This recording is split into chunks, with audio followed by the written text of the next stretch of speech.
चल नमस्कार, स्वागत है आपका हमारे इस कार्यक्रम में। आप देख रहे हैं हमारा कार्यक्रम हिंद के सितारे। जैसा कि आपको पता है कि इस कार्यक्रम में हम भारत की महान हस्तियों के विषय में चर्चा करते हैं। आज हमारी चर्चा का विषय है आज़ाद हिंद फौज के खजाने का रहस्य। आपको बताते चलें कि पिछले कई वीडियो में हमने आपको नेताजी सुभाष चंद्र बोस के मृत्यु और उनके आयोगों की जांच के संदर्भ में बताया था। आप जानते भी हैं कि नेताजी सुभाष चंद्र बोस भारत से बाहर रहकर सिंगापुर में, जापान में, बर्मा में भारतीय स्वतंत्रता आंदोलन का नेतृत्व करते थे।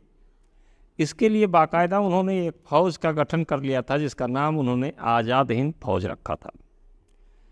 इस फौज में बड़े बड़े अधिकारी होते थे, खुफिया विभाग होता था, सैनिक होते थे और लगभग आज़ाद हिंद फौज में तकरीबन 60,000 के करीब सैनिक थे, जिसमें कर्नल, ब्रिगेडियर और लेफ्टिनेंट इन सब रैंक के अधिकारी भी होते थे, जिसका खर्च आज़ाद हिंद फौज का खर्च नेताजी सुभाष चंद्र उठाते थे। उसके लिए उनके पास बजट होता था। तो इतनी बड़ी फौज का विदेश में रह कर के खर्च उठाना कोई आसान काम नहीं है। इन सब कामों के लिए वो दूसरे देशों से मदद भी रखते थे। दूसरे देशों से चंदे में पैसा लेते थे और वो खर्च वो भारतीय फौज जो भारत के स्वतंत्रता आंदोलन में अपना योगदान दे रही थी, उसके सिपाहियों के ऊपर, उसके अधिकारियों के ऊपर खर्च करते थे। तो इसके लिए समय समय पर उन्होंने लोगों से चंदा लिया। ऐसे भारतीयों से भी वो चंदा लेने का काम करते थे जो भारत से जाकर के किसी दूसरे देशों में जाकर के बसे हुए थे। उन लोगों से भी अपने देश के स्वतंत्रता आंदोलन में जो है सहयोग के लिए धन की मांग करते थे।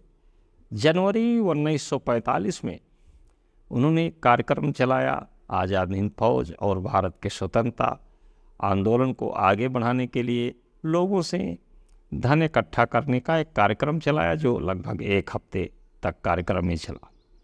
इस कार्यक्रम में बताते हैं कि नेताजी सुभाष चंद्र बोस को सोने से तौला गया और चंदे के रूप में लगभग 2 करोड़ रुपए आया और 80 किलो सोना प्राप्त हुआ। अब अगस्त 1945 में, जैसा कि सरकार के रिकॉर्ड कहते हैं या जो सरकारें मानती हैं, नेताजी की जब मृत्यु हो गई तो वो धन कहाँ गया, वो सोना कहाँ गया। 15/8/1945 को जापान के जो सम्राट थे उन्होंने जब समर्पण किया, तो चूँकि जापान के ही मदद से आज़ाद हिंद सेना का संचालन किया जा रहा था, तो यहाँ पर सेना को भी लड़ाई रोकने का आदेश दिया गया। और आदेश दिया गया, उस समय सेना के जो अधिकारी थे, जो सिपाही थे, उनको वेतन देने के लिए उन्होंने नेताजी सुभाष चंद्र बोस ने बैंक से पैसा निकाला। इसके बाद सुभाष चंद्र बोस को बताया जाता है कि प्लेन से ताइपे के पास प्लेन क्रैश में वो मरे। तो जिस प्लेन से ताइपे में जब उनका प्लेन बदला गया, तो जिस प्लेन से वो गए थे उसमें उनके साथ उनके कई सहयोगी थे और तमाम उनके खजाने 4 बड़े बड़े बक्सों में बंद थे, जिन्हें हवाई जहाज़ से जो है ताइवान लेकर के वो गए थे। अब वहाँ से जब दूसरे प्लेन पर उन्हें शिफ्ट किया जाने लगा, तो दूसरे प्लेन पर शिफ्ट करने के लिए जो दूसरी प्लेन थी उसमें सीटें कम थी। वो पायलट ने कहा केवल 2 सीट दी जा सकती है। नेताजी सुभाष चंद्र बोस ने कहा कि नहीं, सीट एक आधा और हमको दी जाए। इस पर उनसे बताया गया कि 1 सीट यदि और हम देंगे आपको, तो आपको अपने साथ लाए हुए सामान यहाँ छोड़ना पड़ेगा। वो सामान छोड़ने पर राजी नहीं हुए, क्योंकि उनके पास 4 बड़े बड़े बक्स थे और एक सीट जो उनके अलावा दी गई उस पर उन्होंने कर्नल हबीबुर रहमान को लिया। बाद में वो प्लेन ताइपे से उड़ा और नष्ट होता है, जैसा कि रिकॉर्ड कहते हैं नष्ट हुआ, नेताजी की मृत्यु हुई। तो नष्ट हुआ तो क्या चारों बक्से में जो सामान रखा गया था उसकी पुष्टि किसी सरकार ने किया, जापान सरकार ने किया या नहीं किया, चारों बक्सा में क्या था? चूँकि वो जो है मंचूरिया जा रहे थे तो वो आंदोलन को एकदम बंद करने के मूड में नहीं थे, आंदोलन को केवल कुछ दिन के लिए उन्होंने रोका था। तो जाहिर है कि अपना सारा धन, इतनी बड़ी फौज का 60,000 जिसकी संख्या थी, उसको तनख्वाह देने वाला आदमी क्या खाली हाथ जा रहा था मंचूरिया? ये संभव नहीं है। और यदि खाली हाथ जा रहा था तो क्या 4 बक्से में कोई चीज़ नहीं थी? क्या किताब या कपड़ा लेके जा रहे थे? ये भी संभव नहीं था। तो उसमें धन था। यदि 80 किलो सोने से नेताजी को तौला गया था 1945 में और उसी वर्ष विमान दुर्घटना में उनकी मृत्यु होती है, तो 80 किलो सोना खर्च नहीं हुआ। और यदि 80 किलो सोना था तो कुछ चांदी भी रही होगी। तो जैसा कि बताते हैं कि दुर्घटना के बाद जो जापानी फौज के एक आला अधिकारी जिन्होंने उनकी अस्थियों को जो टोक्यो पहुंचाया, उन्होंने उनके साथ सोने को भी टोक्यो पहुंचा दिया था।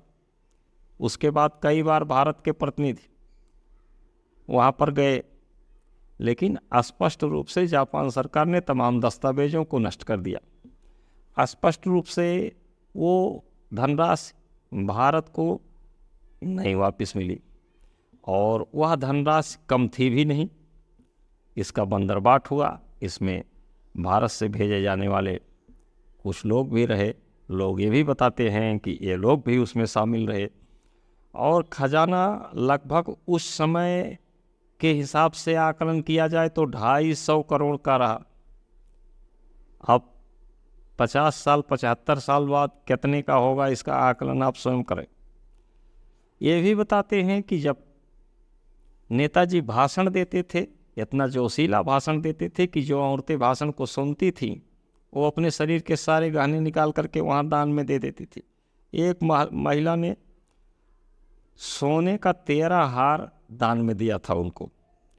रंगून जो उस समय तत्काल में बर्मा की राजधानी थी, आज तो बर्मा को म्यांमार कहते हैं, तो रंगून के एक बिजनेसमैन ने 42 करोड़ रुपए और 2500 सोने के सिक्के उस समय दान में दिया था। हबीब नाम के एक व्यक्ति ने 1 करोड़ की प्रॉपर्टी दान में दे दिया था आज़ाद हिंद फौज को चलाने के लिए। और ये भी बताते हैं कि उनके जो तथाकथित मृत्यु है या जो भी उसे माने, उसके बाद भारत सरकार 1950 के बाद तमाम लिखा पढ़ी या यहाँ से जो प्रतिनिधि भेजे गए जापान, वहाँ से जो बता करके उनका सोना भारत सरकार को दिया गया, उसका वजन लगभग 11 किलो था। तो क्या 11 किलो सोना ही 4 बक्से में बंद था?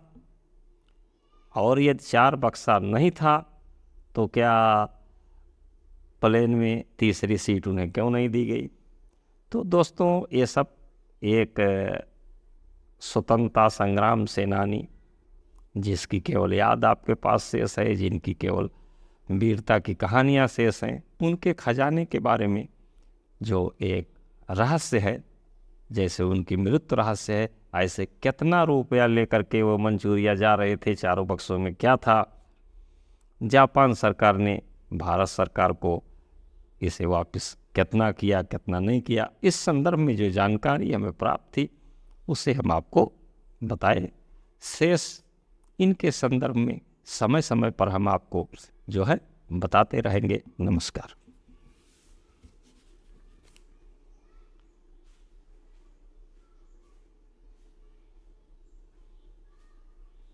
अजय मंत्री जाने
That'll talk that.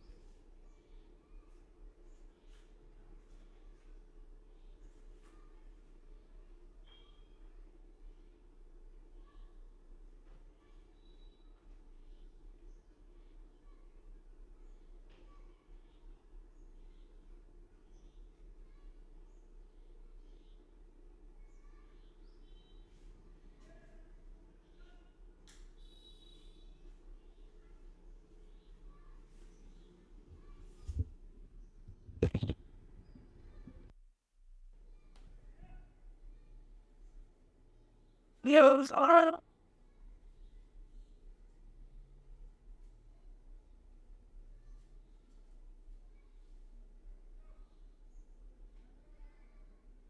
अरे इसे चली पो गई अरे ए, अरे इसे चले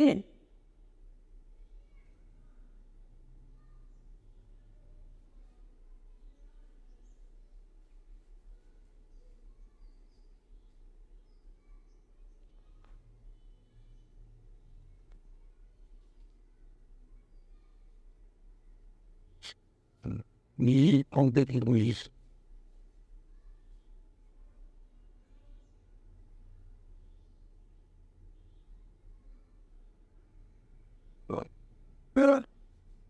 God, tell me that the thing is, you need me.